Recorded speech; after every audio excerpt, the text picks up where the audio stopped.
What were the strengths and weaknesses of Home Rule? Have you ever wondered how a movement for self-governance shaped the course of Irish history?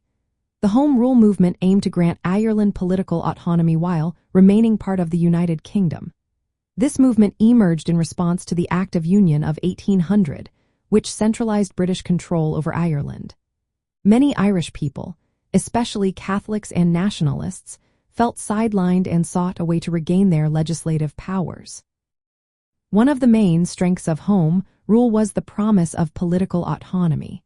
It aimed to give Ireland control over its internal affairs through a local parliament. This would allow Irish leaders to address local needs more effectively than the British Parliament in London. The movement also sought to representing Irish interests, particularly for nationalists and Catholics who wanted to protect their cultural identity.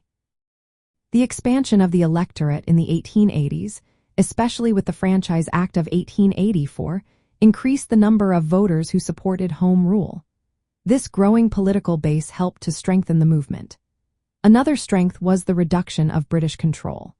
A local parliament would allow for better handling of issues like land reform and tenant rights, which had been sources of tension under British rule. Under leaders like Charles Stewart Parnell, the Home Rule movement became a disciplined political force. Elected members of Parliament committed to the cause helped bring Irish issues to the forefront of British politics. However, the movement also faced significant weaknesses. One major challenge was the strong opposition from Unionists, particularly in Northern Ireland. Many Protestants and Loyalists feared that Home Rule would threaten their political and religious rights.